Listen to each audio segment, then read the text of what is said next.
Friends, welcome back to our channel. और आज हम कंटिन्यू कर रहे हैं अपना ब्रेक इवन एनालिसिस। देखिए, थियोरेटिकल पोर्शन मैंने आपको फर्स्ट वीडियो में समझाया था, उससे नेक्स्ट वीडियो में मैंने आपको न्यूमेरिकल समझाए थे। आज मैं आपके लिए कुछ और बहुत अच्छे से 3 न्यूमेरिकल लेकर आ रहा हूं। तो इन 3 न्यूमेरिकल के थ्रू हमें ये ब्रेक इवन एनालिसिस पूरी तरह समझ में आएगा। तो स्टार्ट करते हैं हम। पहला न्यूमेरिकल क्या कह रहा है इस क्वेश्चन के अंदर, देखिए। इस क्वेश्चन में हमसे कह रहा है The following information is obtained from a company limited in a certain year. Given है हमें sales, variable cost and fixed cost. यानी क्वेश्चन में जो हमें दिया है सबसे पहले हमें उसी को ध्यान देना है। यानी हमारे पास जर्नली ये 3 चीजें हों तो फिर हमें क्वेश्चन में कभी प्रॉब्लम नहीं होती। यानी क्वेश्चन में यदि फिक्स कॉस्ट दिया हुआ है, वेरिएबल कॉस्ट दिया हुआ है और सेल्स दिया हुआ है, तो इस सिचुएशन में हम कोई भी पॉइंट वो डिमांड करता है तो हम कैलकुलेट कर सकते हैं। तो क्या डिमांड किया है उन्होंने? कहा calculate PV ratio, profit volume ratio. उन्होंने कहा कैलकुलेट ब्रेक इवन पॉइंट। उन्होंने कहा मार्जिन ऑफ सेफ्टी। ठीक है, तीनों के केवल सिंपल फार्मूले निकालने हैं। भाई आपने कहा पीवीआर कैलकुलेट कीजिए, तो पीवीआर का फार्मूला क्या है हमने को बताया वही है। भाई सेल्स भी दिया हुआ है, वीसी भी दिया हुआ है, तो sales minus VC, sales minus VC upon sales into 100 हो गया हमारा पीवीआर का फार्मूला। वो कह रहा है बैप बता दीजिए, तो जो हमारे पास फिक्स कॉस्ट दी हुई है उसको पीवीआर से डिवाइड कर दीजिए। और थर्ड पूछ रहा है मार्जिन ऑफ सेफ्टी, क्योंकि सेल्स भी दिया हुआ है हमें और बैप भी दिया हुआ है, तो सेल्स में से बैप माइनस कीजिए, निकल जाएगा आपका मार्जिन ऑफ सेफ्टी। तो सॉल्व करते हैं, आइए फटाफट। देखिए क्वेश्चन में क्या दिया, उन्होंने कहा कैलकुलेट पीवी रेशो। तो पीवी रेशो यानी sales minus VC upon sales into 100। तो दैट मींस 1 लाख रुपए आपको सेल्स दिया हुआ है, जबकि वेरिएबल कॉस्ट क्वेश्चन में गिवन है 60,000 रुपए। तो 1 लाख माइनस 60, 40,000, 1 लाख से डिवाइड कर दिया। तो यानी कि 40,000 डिवाइड बाय 1 लाख इंटू 100, 40% आ गया हमारा पीवीआर। और एक बार पीवीआर आ गया तो क्वेश्चन को सॉल्व करने के लिए हमें एक स्पेशल चीज मिल गई, पीवीआर। अब उन्होंने पूछा हमसे बैप, तो ब्रेक इवन पॉइंट निकाल सकते हैं इजीली, क्योंकि ब्रेक इवन पॉइंट कहां पर है? जहां पर हमारे पास जो फिक्स कॉस्ट होती है वो कवर हो जाती है। और फिक्स कॉस्ट दी हुई है क्वेश्चन में, भाई कॉस्ट में फिक्स कॉस्ट 30,000 और पीवीआर 40%। तो 30,000 को 40% से डिवाइड कर दीजिए। डिवाइड करना होता होगा ना, परसेंटेज हटानी है तो 100 से मल्टीप्लाई कर दीजिए। तो 30,000 into 100 divide by 40 equal to 75,000, 75,000 रुपए आपका बैप आ गया। तो सिंपल क्वेश्चन है, टिपिकल नहीं है, नॉर्मल सा क्वेश्चन है। इसके बाद पूछा है मार्जिन ऑफ सेफ्टी, तो आप इसको एमओएस कीजिए या एमएस, मार्जिन ऑफ सेफ्टी होता है। तो मार्जिन ऑफ सेफ्टी क्या है? यानी कि जो आप बैप से ज्यादा सेल कर रहे हैं, ये तो था सेफ्टी। सेफ्टी मतलब भाई बैप तो क्या हो गया? नो प्रॉफिट नो लॉस, यानी कि वो सिचुएशन ना तो हमें कोई प्रॉफिट हो रहा है और ना ही हमें कोई लॉस हो रहा है, और हमें चाहिए कि उसके बाद कितनी सेफ्टी है, यानी कि हम कितने सेफ पर हैं। यानी एक्चुअल सेल्स में से आप माइनस कर दीजिए बैप, तो निकल कर आ जाता है आपका मार्जिन ऑफ सेफ्टी। यानी 25,000 रुपए की जो सेल है वो मेरे लिए सेफ है, यानी कि मैं सेफ जोन में वर्क कर रहा हूं 25,000 रुपए की सेल का। यदि मुझे प्रॉफिट कैलकुलेट करना पड़ जाए तो 25,000 का डायरेक्ट 40% मेरा प्रॉफिट है।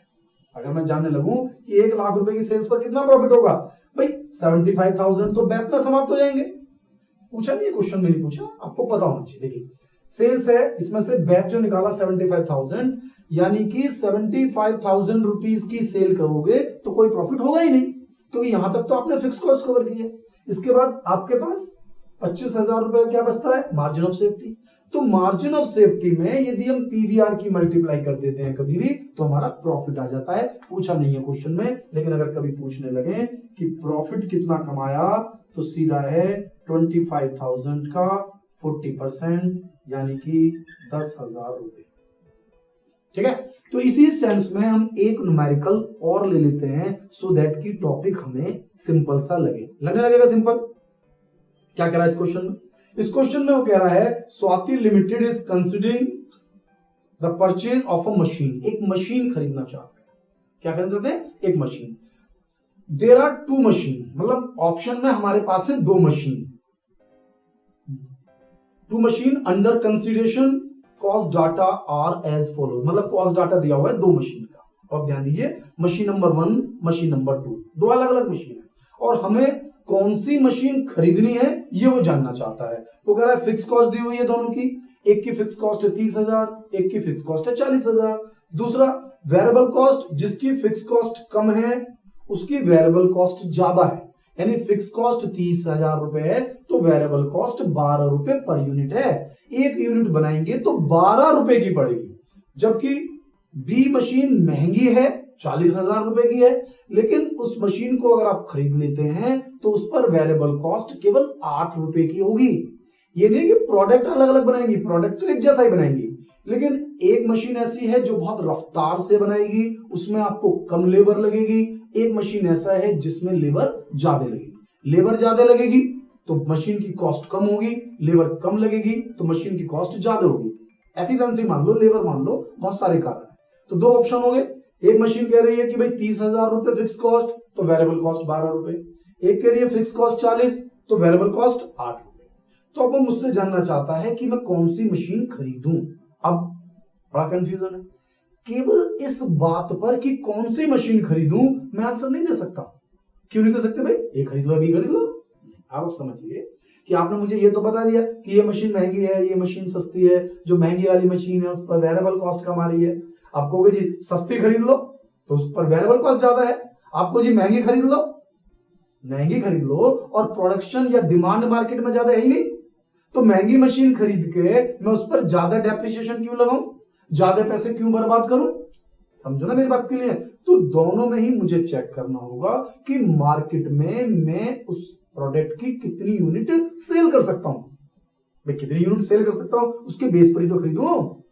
तो मुझे एक ऐसा लेवल चाहिए कि अगर मैं पर्टिकुलर इतनी यूनिट बेचूं, बनाकर इतनी यूनिट बेचूं, तो चाहे मशीन ए हो और चाहे मशीन बी हो, दोनों से मुझे सेम प्रॉफिट मिलेगा, सो दैट कि मैं मार्केट में एनालिसिस कर सकूं कि मेरे प्रोडक्ट की डिमांड कितनी है।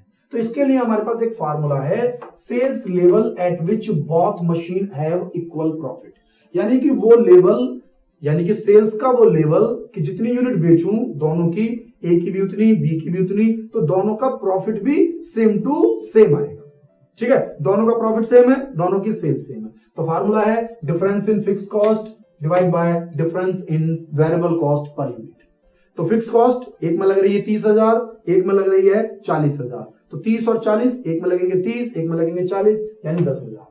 ठीक है, और जो पैसे का खर्चा है, कॉस्ट का लागत, कॉस्ट का प्रॉब्लम है, वो क्या है कि भाई वेरिएबल कॉस्ट ए में है 12 है और बी में है 8, तो 12 और 8 का डिफरेंस यानी 4 रुपए, 10,000 डिवाइड बाय 12 माइनस 8 4, यानी 2500 यूनिट। यानी कि अगर आप 2500 यूनिट केवल मार्केट में बेच पाते हैं, ठीक है, तो ऐसी सिचुएशन में आपको ए मशीन खरीदो या बी मशीन खरीदो कोई फर्क नहीं पड़ता, कोई सी भी खरीद लीजिए आंख बंद करके। लेकिन एनालिसिस क्यों किया है मैंने, ये एग्जैक्ट थोड़ी कि 2500 ही बेचूंगा। तो सीधी बात है कि यदि मैं सेल करता हूं, क्या नाम है, लेस देन 2500 यूनिट और बेचता हूं मोर देन 2500 यूनिट, तो यदि मैं 2500 यूनिट से कम बेचता हूं, 2500 यूनिट से कम बेचता हूं, तो सस्ती मशीन यानी कि मशीन नंबर ए खरीदना हमारे लिए फायदा। यानी कि अगर आप कहेंगे कि 2500 यूनिट से कम की सेल है मेरी, तो भैया मशीन नंबर ए खरीद लीजिए, और अगर आपकी सेल अच्छी है तो आप खरीद लीजिए मशीन नंबर बी। क्योंकि जब ज्यादा यूनिट बेच पाएंगे मार्केट में आसानी से और ज्यादा यूनिट की डिमांड है मेरी, तो मैं बड़ी मशीन खरीद लेता हूं, कॉस्ट कम आती जाएगी, क्योंकि इसमें ज्यादा मुझे फायदा है। यदि 2500 यूनिट से ज्यादा की डिमांड रहेगी, कभी बहुत ज्यादा यूनिट की डिमांड भी रही, तो कॉस्ट कम आएगी। वहां मुझे 12 रुपए खर्च करने पड़ेंगे, वहां मुझे केवल 8 रुपए ही खर्च करने पड़ेंगे, यानी कि 4 रुपए पर यूनिट मैं एक्स्ट्रा कमाऊंगा, 4 रुपए पर यूनिट में एक्स्ट्रा कमाऊंगा। कैसे कवर कर लीजिए, ये फार्मूला भी जरूरी नहीं कि आप इस तरीके से ले आए, फार्मूले को भी आप डिफरेंट तरीके से यूज कर सकते हैं कि भाई दोनों में जो अंतर है वो 10,000 रुपए की फिक्स कॉस्ट का है, और 10,000 रुपए की फिक्स कॉस्ट, भाई बी मशीन 10,000 रुपए एक्स्ट्रा खर्च करेगी, बी मशीन 10,000 रुपए एक्स्ट्रा खर्च करेगी, लेकिन वो 4 रुपए पर यूनिट का फायदा भी कराएगी। तो 4 रुपए पर यूनिट के फायदे के हिसाब से 10,000 रुपए 2500 यूनिट में कवर हो जाते हैं। तो 2500 यूनिट कवर होने के बाद मशीन बी ही फायदेमंद रहेगी क्योंकि वो 4 रुपए पर यूनिट एक्स्ट्रा कमाती रहेगी। तो आपको देखना, लेकिन अगर 2500 यूनिट से कम की डिमांड है, इससे ज्यादा आपका सेल है ही नहीं, आप प्रोडक्शन कर ही नहीं पाएंगे, तो भैया फिर आप खरीदिए मशीन नंबर ए ही, क्योंकि वो सस्ती है। ठीक है, तो अब आपको इस तरीके से क्वेश्चन को समझना है। क्वेश्चन छोटा सा है, आपके लॉजिक को यहां मेंटेन करना है। आप कहें जी मुझे तो अंदर बीईपी नहीं निकाला, मैंने तो कोई पीवीआर नहीं निकाला, तो टॉपिक में तो ये ध्यान देना, क्योंकि ब्रेक इवन एनालिसिस ये एक तरह का ब्रेक इवन ही है कि दोनों की दोनों मशीन इस लेवल पर आकर इक्वल प्रॉफिट अर्न करने लगती हैं। तो ब्रेक इवन एनालिसिस का मतलब ये नहीं कि डायरेक्ट बैप निकाल रहे हैं, पीवीआर निकाल रहे हैं, इन सबका एनालिसिस कर रहे हैं। हम अपने लिए डिसीजन लेने में हेल्प ले रहे हैं। तो यहां डिसीजन लेने में हेल्प मिल गई मेरी, कोई बात नहीं। एक क्वेश्चन को हमने समझ लिया, एक और क्वेश्चन ले लेते हैं जो सीधा ब्रेक इवन पॉइंट का, या आपको अच्छी तरह समझ में आएगा। तो इससे टॉपिक जर्नल टॉपिक, और ये जनरली क्वेश्चन था। अब एक और क्वेश्चन लेते हैं। इस क्वेश्चन में क्या कह रहा है? इस क्वेश्चन में कह रहा है from the following data calculate break even in rupees, यानी कि देखिए ब्रेक इवन रुपीज में चाहिए, स्पेशल कहा है। यहां हमने ब्रेक इवन पॉइंट निकाला था तो ये रुपीज में ही था, क्योंकि जब जब आप पीवीआर का इस्तेमाल करेंगे, प्रॉफिट वॉल्यूम रेशियो का इस्तेमाल करेंगे, यूज करेंगे, आंसर रुपीज में ही आएगा। और जब जब आप कंट्रीब्यूशन सी पर यूनिट का इस्तेमाल करेंगे तो आंसर यूनिट्स में ही आएगा। तो आइए क्वेश्चन में क्या कह रहा है, वो कह रहा है बैप रुपीज में बताइए, और बताइए कि number of unit that must be sold to earn a profit of 78,000, यानी कि अगर मुझे 78,000 का प्रॉफिट अर्न करना है तो मुझे कितनी यूनिट बेचनी पड़ेगी। तो एक तो आपको बीईपी बताना है और एक आपको बताना है कि 78,000 अर्न करने के लिए मुझे कितनी यूनिट बेचनी पड़ेगी। ठीक है, दिया हुआ क्या है क्वेश्चन में? क्वेश्चन में गिवन है मुझे सेलिंग प्राइस।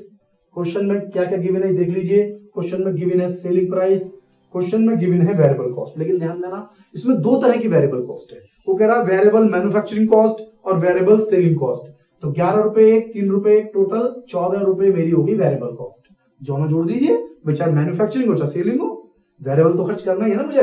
तो 20 रुपए का बेचूंगा, 14 रुपए मेरा वेरिएबल कॉस्ट है। इसी तरह से फिक्स कॉस्ट भी दो दी हुई है, फिक्स्ड फैक्ट्री ओवरहेड्स और फिक्स्ड सेलिंग कॉस्ट। दोनों को जोड़ दीजिए, फिक्स्ड फैक्ट्री ओवरहेड्स और सेलिंग कॉस्ट 540 और 252 कितना हो गया 792, यानी 7,92,000 रुपए हो गई मेरी फिक्स कॉस्ट, और मेरे पास वेरिएबल कॉस्ट हो गई 14, सेलिंग प्राइस हो गया 20। अब वो मुझसे चाहता है कि बैप यानी कि ब्रेक इवन पॉइंट में बताऊं, ब्रेक इवन पॉइंट में बताऊं, और दूसरा 78,000 का प्रॉफिट अर्न करने के लिए मैं कितनी यूनिट बेचूं। आइए तो देखिए क्वेश्चन के अंदर उन्होंने मुझसे पूछा बैप, बैप किसमें पूछा? यूनिट्स में। किसमें पूछा? यूनिट्स में। तो मुझे कंट्रीब्यूशन का यूज करना है। और अगर वो पूछते हैं बैप इन रुपीज, तो मैं यूनिट के बाद इसमें रुपीज की मल्टीप्लाई कर दूं तो रुपीज में भी आ जाएगा। तो चाहे वो रुपीज में बनाऊं चाहे वो यूनिट्स में बनाऊं, दोनों में कन्वर्ट भी कर सकते हैं। जैसे मैंने कहा पीवीआर का इस्तेमाल करूंगा रुपीज में आ जाएगा, लेकिन अगर मैं कंट्रीब्यूशन का भी इस्तेमाल करता हूं तो यूनिट में तो आ जाएगा ना, और जो यूनिट में आएगा उसमें सेलिंग प्राइस की मल्टीप्लाई कर दो, रुपीज में आ जाएगा। या पीवीआर का ही इस्तेमाल कर लीजिए जैसे आप चाहें। तो देखिए अगर बैप निकालते हैं आप यूनिट में तो fix cost divide by contribution, fix cost हो गया 7,92,000 रुपए, एसपी माइनस वीसी 20 माइनस 14 यानी कि 6 रुपए, यानी 7,92,000 डिवाइड बाय 6 रुपए यानी 1,32,000 यूनिट। यानी कि जो बैप है वो यूनिट्स में मेरे पास 1,32,000 रुपए। तो 1,32,000 रुपए मेरा आ गया बैप यूनिट्स में। अगर आप रुपीज में चाहिए तो इसमें सेलिंग प्राइस कितना है 20, मल्टीप्लाई कर दीजिए बैप रुपीज में, तो 1,32,000 इंटू 2 यानी 26,40,000 रुपए, और ये आंसर आ गया मेरा रुपीज में। ओके बेटा, अब एक पार्ट उन्होंने मुझसे और पूछा और वो कहा कि मुझे प्रॉफिट चाहिए, रिक्वायर्ड प्रॉफिट। अब मैं आपको बता दूं, बार बार समझा दूं कि आप डिफरेंट क्वेश्चंस की प्रैक्टिस करेंगे, कर रहे होंगे, तो ध्यान देना है कि ये स्पेशल फार्मूला है। यानी कि जब भी आपको sales, fix cost, required profit, contribution या पीवीआर इनमें से कोई चीज निकालनी है तो इस फार्मूले पर जरूर कंसंट्रेशन करें, क्योंकि ये फार्मूला बहुत इंपॉर्टेंट है और बहुत सारी चीजों को आसानी से सॉल्व कर देता है। तो देखिए इन्होंने मुझसे कहा कि रिक्वायर्ड प्रॉफिट कैलकुलेट करना है। करना है ना, सेल्स नहीं, रिक्वायर्ड प्रॉफिट तो दिया हुआ है, उन्होंने कहा कि 78,000 का प्रॉफिट अर्न करना है, तो सेल्स कितनी, सेल्स पूछ रहा है, और वो भी सेल्स किसमें पूछ रहा है, यूनिट्स में ही पूछ रहा है कि कितनी यूनिट्स बेचूं, मार्केट में कितनी यूनिट बेचे हैं कि मुझे 78,000 रुपीज का प्रॉफिट हो जाए, क्योंकि इन्होंने बताया कि भाई 1,32,000 यूनिट बेचूं तो बीईपी ही मिलेगा मुझे, क्या मिलेगा, ब्रेक इवन पॉइंट, लेकिन इसके बाद बेचने से मुझे प्रॉफिट मिलेगा, तो इसके बाद बेचने पे यानी 1,32,000 यूनिट तक तो कोई प्रॉफिट है ही नहीं, मुझे चाहिए 78,000 का प्रॉफिट, चाहे तो मैं डायरेक्ट भी निकाल सकता हूं, लेकिन एक मुझे तो टोटल चाहिए, तो 1,32,000 यूनिट ये और 78,000 के लिए बताओ कितनी और बेचूं, तो एक साथ निकाल लीजिए कि 7,92,000 रुपए फिक्स कॉस्ट और 78,000 का मुझे प्रॉफिट चाहिए, यानी कि मुझे टोटल चाहिए 8,70,000 रुपए, जबकि एक यूनिट पर मुझे मिलते हैं 6 रुपए, 20 माइनस 14, 20 रुपए की सेलिंग प्राइस, 14 रुपए की वेरिएबल कॉस्ट, कितना हो गया, 6 रुपए, यानी 8,70,000 रुपए को कवर करने के लिए 6 रुपीज पर यूनिट के हिसाब से आपको बेचनी होंगी 1,45,000, यानी कि अगर आप 1,45,000 यूनिट बेचते हैं, 1,45,000 यूनिट मार्केट में बेचते हैं, तो आप 78,000 रुपीज अर्न कर रहे होंगे, देख सकते हैं, देखिए 1,32,000 यूनिट तो आपके बैक में कवर हो गए ना, इतने यूनिट तो आपको ब्रेक इवन पॉइंट के लिए ही चाहिए, फिर आपको 78,000 का प्रॉफिट और चाहिए, 6 रुपए पर यूनिट के रेट से आपको मिलेगा, 6 रुपए पर यूनिट के रेट से आपको मिलेगा, 6 1 जा 6 और 6 3 जा 18, 13,132 और 13, यानी कि 1,45,000 यूनिट्स अगर मैं टोटल बेच दूं तो मुझे प्रॉफिट होगा 1,45,000 रुपए। देखिए वैसे तो आप फार्मूला वाइज ही लर्न कर सकते हैं, फार्मूला से ही सारे क्वेश्चन सॉल्व हो जाते हैं, लेकिन बेटा ये टॉपिक्स हमारे मैनेजमेंट के हैं, पूरी की पूरी लाइफ में जब आप कॉमर्स स्ट्रीम से आप जा रहे हैं और मैनेजमेंट को पढ़ रहे हैं, यू शुड नो कि आपको केवल स्टडी नहीं करनी है, आपको उसकी परफेक्ट नॉलेज होनी चाहिए, सो दैट कि आप किसी भी कॉर्पोरेट सिस्टम में, कहीं भी इंडस्ट्री में, कहीं भी आप एक डिसीजन मेकिंग पोस्ट पर हो तो आपको डिसीजन लेने में हेल्प रहे। तो ये जरूरी है कि आपको मैनेजमेंट अकाउंटिंग बहुत अच्छी तरह समझना है, लेकिन अभी भी हम देख रहे हैं कि बेसिक न्यूमेरिकल्स ही हमारे सॉल्व हुए, तो कुछ और अच्छे बढ़िया से न्यूमेरिकल्स को लेकर हमें आना होगा, तो मैं और अच्छे टिपिकल से थोड़े से न्यूमेरिकल्स और लेते हुए अपनी नेक्स्ट वीडियो में आऊंगा। तो आप मुझे बताइए कि ये वीडियो आपको कैसी लगी, वीडियो को लाइक करें, चैनल को सब्सक्राइब करें, बेल आइकॉन प्रेस करना ना भूलें, क्योंकि इससे जो मेरी न्यू वीडियोस हैं उनके नोटिफिकेशन आपको लगातार मिलते रहेंगे। थैंक यू, मिलता हूं नेक्स्ट वीडियो।